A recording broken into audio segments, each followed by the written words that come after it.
Fourth views, चौथा विचार बाकी क्षेत्र में एक महत्वपूर्ण भ्रष्टाचार एवं अनियमितता के संदर्भ में खुलासा के लिए मैं इस प्रेस कॉन्फ्रेंस को बुलाया हूं।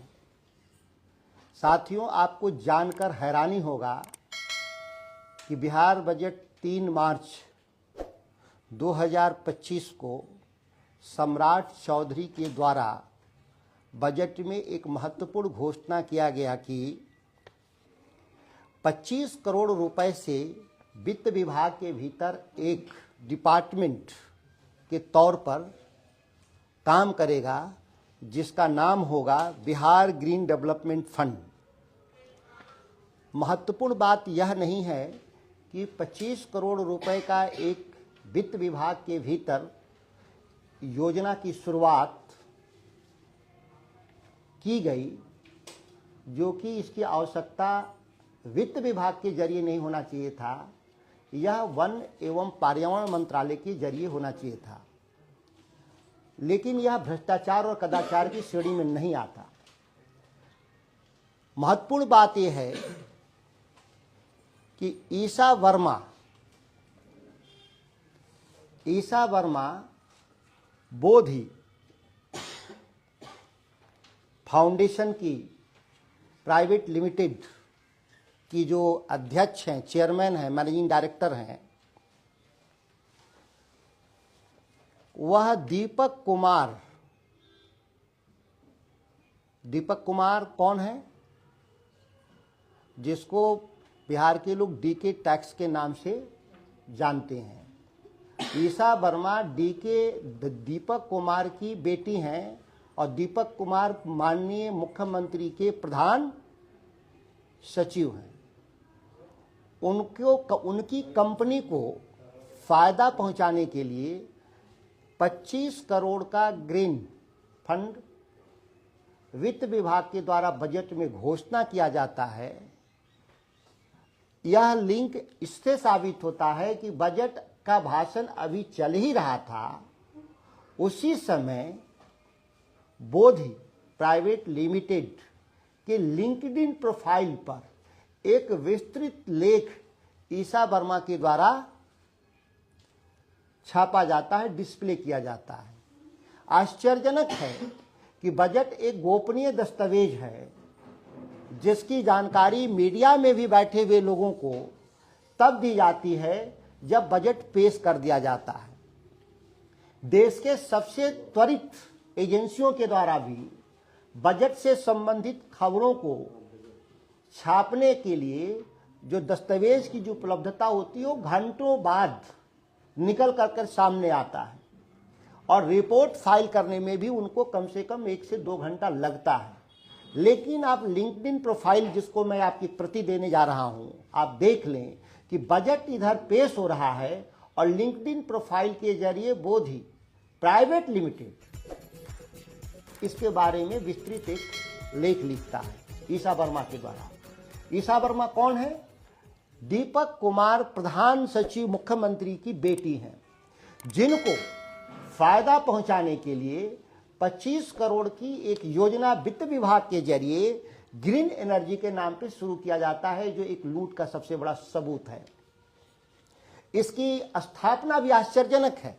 इस कंपनी के पास कोई भी कार्य का अनुभव नहीं है। इस तरह के मामले में इसकी स्थापना की जाती है 17 दिसंबर 2024 को, मतलब आज से 2.5 महीना पहले इस कंपनी को रजिस्टर्ड किया जाता है। जाहिर है कि इस कंपनी की स्थापना ही बजट में जो प्रावधानित 25 करोड़ रुपए था, उसको लूट के लिए या उनको बोधि प्राइवेट लिमिटेड को देने के लिए यह घोषणा की जाती है। महत्वपूर्ण बात यह है कि इस कंपनी का रजिस्टर्ड पता द्वारका का एड्रेस है, द्वारका के इलाके में, जो इसमें विस्तार से हमने दिया है, आप पढ़ सकती हैं। उस एड्रेस पर और बहुत सारी कंपनियां रजिस्टर्ड हैं, जिससे जाहिर है कि एक संदिग्ध लेन देन का मसला है। जो कहा जाता है बिहार में डीके टैक्स की वसूली अभी गोपनीय तरीके से हो रहा था, पीठ पीछे हो रहा था, अब तो बिहार सरकार के खजाने में सीधे सीधे खुल्लम खुल्ला सेंध लगा रहे हैं लोग। कोई भी किसी को काम अलॉट करने के लिए स्पष्ट नियम है कि 15 लाख से रुपए से ज्यादा कोई भी कार्य का आवंटन ग्लोबल टेंडर के जरिए किया जाता है, जिसमें उसकी पहली प्राथमिकता होती है कि उसके पास कार्य अनुभव है कि नहीं, एक्सपीरियंस है कि नहीं, और दूसरा होता है निविदा में जो सबसे न्यूनतम बोली लगाएगा उसी को काम दिया जाएगा। इस पूरे मामले में आप जांच करेंगे तो न पूरी किसी भी प्रक्रिया का पालन नहीं किया जा रहा है। सबसे महत्वपूर्ण खबर यह है कि बजट बनाने के पूरे दौरान बिहार सरकार जब बजट बना रही थी वित्त सचिव के नेतृत्व में, आनंद किशोर के नेतृत्व में, उन बैठकों में बिना अधिकृत यह ईशा वर्मा लगातार बैठकों में 3 महीने से वित्त विभाग और विभिन्न मंत्रालयों में वो काम कर रही थी। जो उनके पास कोई भी प्राधिकार नहीं था। एक निजी व्यक्ति सरकार के गोपनीय दस्तावेज तक पहुंच, जो साबित पहुंच थी, यह अपने आप में चौंकाने वाला विषय था। मतलब बिहार का बजट कोई गोपनीय नहीं था।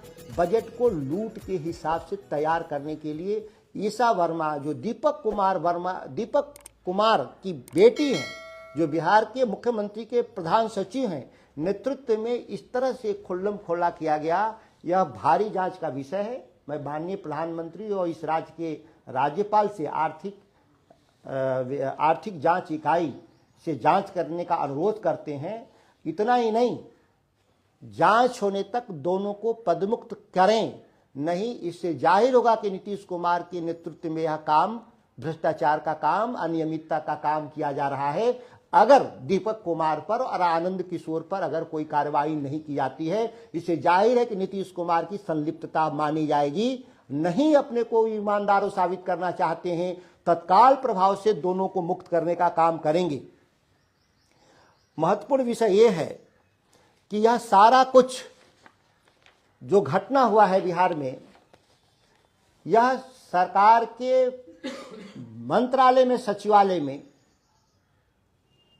एक अवैध तरीके से घुसपैठिया के तौर पे ईशा वर्मा का प्रवेश कराया जाता है।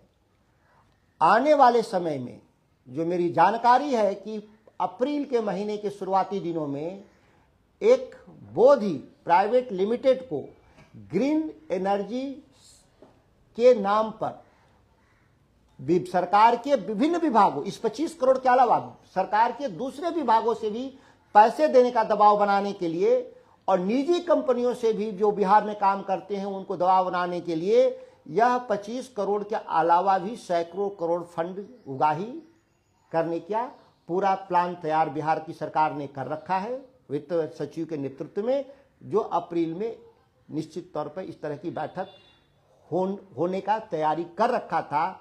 हो सकता है कि आज के प्रेस कॉन्फ्रेंस के बाद वो उसको रद्द करने का कार्यक्रम शायद शुरू कर दे लोग।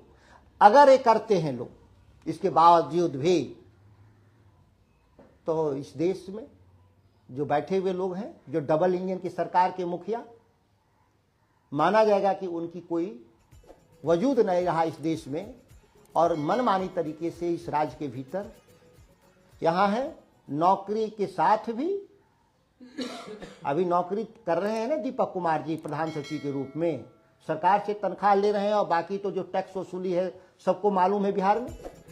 अब नौकरी के बाद का भी जुगाड़ बिहार सरकार के खजाने से करने का यह षड्यंत्र आपको प्रूफ के साथ मैं दे रहा हूं।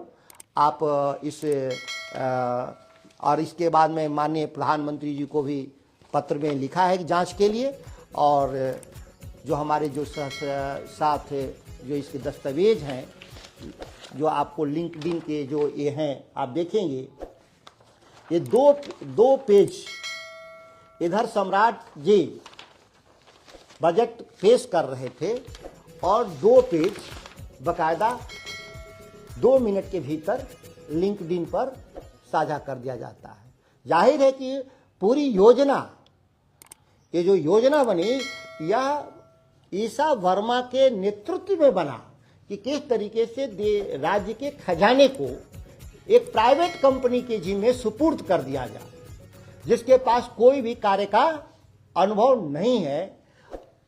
दूसरी बात, अनुभव के बाद भी कोई जरूरी नहीं है कि आपको कार्य दिया जाए, क्योंकि उस तरह के कार्य करने वाली दूसरी जो कंपनियां हैं वो जो कम दर पे अगर निविदा देंगी तो उनको इस काम को दिया जाना चाहिए। ये महत्वपूर्ण जो खुलासा है और उम्मीद करते हैं कि बिहार के भीतर इस पर एक व्यापक चर्चा के जरिए ऐसे भ्रष्ट लोग और भ्रष्ट लोगों के साथ रहने वाले लोगों पे एक जांच एजेंसी के द्वारा कड़ी कार्रवाई की जाएगी, यह उम्मीद करता हूं। सर, आपने कहा कि बजट जब बन रहा था तो ईशा गुप्ता उस बजट बैठी हुई थी, क्या उसके प्रूफ है आपके पास? मैं जो मांग कर रहा हूं कि ईशा वर्मा बिहार सरकार के बजट के दौरान बनने के दौरान लगातार बैठकों में थी, पूरा सीसीटीवी फुटेज वित्त मंत्रालय उपलब्ध कराए। एक सांसद होने के नाते मुझे यह मांग करने का अधिकार है कि आप उस वीडियो फुटेज को दिखाएं जिसमें ईशा वर्मा आपकी लगातार बैठकों में शामिल थी। यहां तक कि जो उसके प्रोसीडिंग्स तैयार थे उस तक ईशा वर्मा की पहुंच थी। और अगर बैठकों के भीतर का फोटो नहीं दे सकते गोपनीयता के नाम पर, तो क्या जिस दिन बैठकें हुई उस दिन एंट्रेंस पर जो सीसीटीवी कैमरा लगे हैं, क्या वो महिला वो गई कि नहीं गई उस बैठक के भीतर? इतनी तो जानकारी कोई भी दे सकता है। हम तो जानते हैं सचिवालय के हर कोने पर सीसीटीवी फुटेज लगा है। कोई व्यक्ति अगर मुख्यमंत्री से, प्रधान सचिव से, वित्त सचिव से मिलता है तो इसकी सूचना लगातार सीसीटीवी फुटेज के जरिए कैप्चर होता है।